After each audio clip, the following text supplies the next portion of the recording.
cyo gisanga umuntu avuga ngo nanezerewe akumva ko yosimbuka nyirabukwe.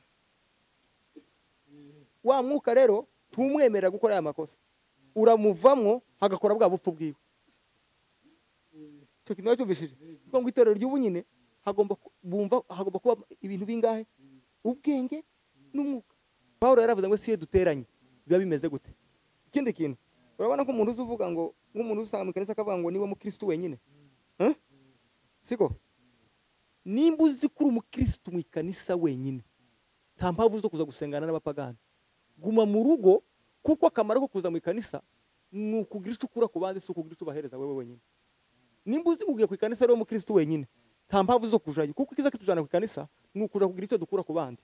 Ubu nyine mu kanisa tuhahurira dusangira uwo munezero w'umukunga w'ijambo, ariko ndidusangira ibyo dutunze. Cyo kintu wacumvishije ni ukuvuga ngo wewe turahura mu kanisa dusirimbane, turi inshuti mu ikorari, turirimbane, tunezegwe, indirimbo unezegwe, ariko dutandukanye. Ubundi mu mategeko iyo umwuka wakujemo uzuguha ubwenge, none ntusigara ukora wonyine, akazakoraho n'ubwenge bwawe. Ariko iyo umwuka usanze uri gipfu ukanga kukwigisha, ugasanga ahubwo wewe wa mwuka ugasanga bwa bupfu bwawe ko urashaka ngo bwo butegeka, ubiga ifu kurushaho. None ugasanga iyo wakiriye, iyo umwuka ukujemo, sibyo, ugasanga ufite ubupfu butemera kuyoborwa n'umwuka, ngo umwuka ubuhindura ubwenge. Umwuka urikoresha muri wewe kubera kuko ubupfu bwawe buba bukeneye kudomina wa mwuka.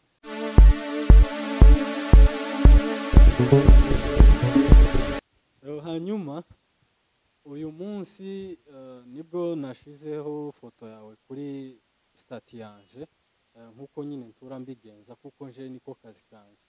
Je akazi kanje ni media, kuko ni impemba nkoresha mu rwego rwo gukurura abakiriya muri make. Uyu munsi rero nkuko nzambigenza nashize foto yawe, kuko twari tunagukumbuye kuri stati yanje. Ndavuga ati umuntu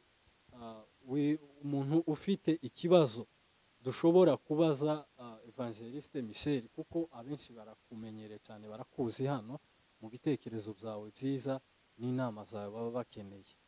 Hanyuma ndavuga ati umuntu ufite ikibazo umva twakimubariza natubwira. Hatwandikiye nyine abantu benshi, ariko kubera impamvu nyine zo kugira ngo ntidutware umwanya, duhitamo ikibazo kimwe cy'umuntu yabidusabye cyane kabisa. Ati nimutana kimubaza icyo kibazo, njewe nzagira desabone kuri chaîne yanjye mveho. Mu rwego rwo kubungabunga umukiriya wacu rero twifuje ko twamukorera nk'iyo serivisi, tumubariza icyo kibazo, ugira icyo ukimwishuye, ndibaza biramunezeza nawe. Yabaje ngo ese ni iki, cyangwa se ni gute, cyangwa se ni ibiki, cyangwa se ni ayahe mahame itorero rya kera ryagiraga atandukanye n'itorero ry'ubu nyine n'irya none. Arasubira aravuga ngo baravuga ngo ikindi ko nza numva ngo imico yacu hari aho ihuriye n'imico y'abanyeziraheli. Ngo ese nibyo? Okay, urakoze cyane kuri icyo kibazo. Reka ngihere kure. Itorero kwanza niki? Itorero, definition itorero niki kugira ngo abantu wese nisobanurira abantu itorero icyo bisobanura. Itorero mu kigiriki bisobanura ecclesia. Ecclesia bavuga ni Kiliziya Gatolike, ni ecclesia. Bisobanura iki rero? Ni ukuvuga ngo igihe Yesu yavutse ku ngoma y'Abaroma, asanga Yerusalemu hari imiryango 12 y'Abayuda, kandi iyo miryango 12 yari ifite imidugudu ya 12. Noneho hakaba hariho umwami w'umuroma wari utegetse Yerusalemu, ariko watangaga raporo kwa Kaisari Roma. Kaisari yari umwami w'i Roma, akagira undi umuserukira Yerusalemu. Noneho wa wundi agafata, nukuvuga ngo Yerusalemu yagenderaga kuri ordre zivuye Roma. Roma niyo yatanga umuco uburyo Yerusalemu igomba kwirwa imeze, n'uburyo Abayuda bagomba kwirwa bitwara muri culture zabo n'imvugo zabo, kuko nibo bari babakolonije. Noneho wa mwami wa Yerusalemu atora abagabo 12 bo kuzuza bajana amakuru yavuye i Roma mu midugudu 12. Abantu nibo bitwaga ngo nitorero, nibo bitwa ecclesia. ni abantu batoranijwe kugenda bavuga amakuru avuye ibwami bayamenyesha abaturage. ubu nibo bari ecclesia Niba bari ecclesia, niba bari itorero, ni abantu bari itorero bisobanura selected. Ecclesia ni ukuba gutoranwa, ni abantu bari baratoranijwe bakava ku mwami wari Yerusalemu akababwira amakuru avuye i Roma kuri Kayisariya, bakagenda bayabwira abantu mu midugudu 12. Yesu ngo aze nawe ahita yubakira muri politiki, system politiki y'Abaroma, ahita ahamagara abagabo 10 n'abangahe na babiri bo kuzosigara bavuga amakuru y'ubwami bw'ijuru mu isi mu gihe atazaba hari. Banumvishije? Abo bagabo rero nibo bagiye babwira abantu amakuru ya Yesu Kristo y'ubwami bw'ijuru mu isi, n'iryo torero rero. Amahame ya kera ikintu cya mbere rafite, iyo bakiraga umwami n'umukiza bageze bagenda bavuga amakuru y'uwo bemeye abantu mu mihana, mu midugudu, mu bihugu. Ihame rya mbere ryo kwakira Kristo n'umwuka wera igihe cy'itorero cya kera kwari ugwago kukagenda. Ni nako Yesu yabwiye abigishwa arababwira ngo umunsi muzakira umwuka wera muzahaguruka mugende. Itorero ry'ubunyine rero riri mu kwakira umwuka wera rikicara. Cyo ni cyambere. Banubishije. Icyo kabiri, abico gihe nango wasoneka itorero rya mbere ryaragendaga, iry'ubunyine ryakira umwuka wera rikicara. Itorero rya mbere ryagize ryakira umwuka wera rikagenda ribwira batawufite amakuru y'icyo batunze. Twebwe ubunyine riri mu kwakira umwuka wera rikicara rikabwira na ryonyine. Kandi abanyabwenge babiri kubwira n'ubwenge ni ubuswa. Ni ukuvuga ngo itorero ry'ubunyine ni abanyabwenge bicara bakikirigita bagaseka bonyine. Iryo ni ihame rya mbere navuga ritandukanye n'itorero rya kera. Ihame rya kabiri, itorero rya kera ubwenge n'umwuka byarakoranaga. Ni ukuvuga ngo umwuka wagezuza ugakorera mu muntu ufite ubwenge. Naho ubunyine sibyo, ubupfu buri mu gushaka ngo buyobore umwuka. Yes. Abakera umwuka wari capable yo kumvikana n'ubwenge bw'umuntu bigakorana. Kubera ko umwuka buri gihe ukunda ko habaho na shwa y'ubwenge bw'umuntu. Siko? Ariko abubu nyine ni ukuvuga ngo umuntu araza adafite ubwenge akumva ko yotunga umwuka agakoresha umwuka. Ubundi mu mategeko iyo umwuka wakujemo uzuguha ubwenge, none ntusigara ukora wonyine akazakoraho n'ubwenge bwawe. Ariko iyo umwuka usanzwe uri gipfu ukanga kukwigisha, ugasanga ahubwo wowe wa mwuka ugasanga bwa bupfu bwawe ko urashaka ngo bwo butegeka ubiga ifu kurushaho. None ugasanga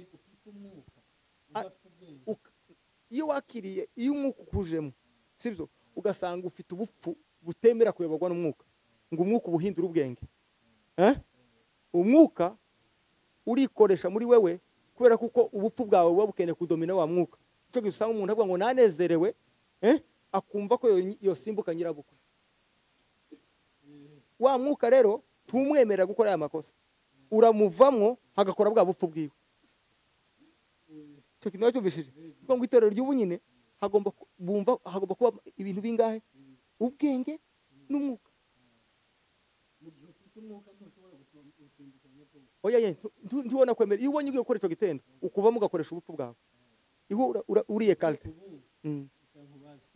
Ubundi kubera ko umuntu ahaguruka niyinga, umuntu ahaguruka niyinga yarangiza akavuga ati nanezerewe, irindi yinga rikurikira ntahaguruke ngo avuge kandi kugira ngo yanezerewe. Irindi wundi munsi yanezererwa agahaguruka ngo akavuga ngo yanezerewe, irindi rikurikira ntahaguruke ngo avuge ati uyu munsi sinanezerewe. Kubera kutamenya abantu bavuga ko bagiye ku ikanisa kunezerwa, ariko kunezerwa ntitubikura ku ikanisa, ahubwo tuva mu rugo. Ubundi tugomba kuva mu rugo dushira abantu bari ku ikanisa umunezero.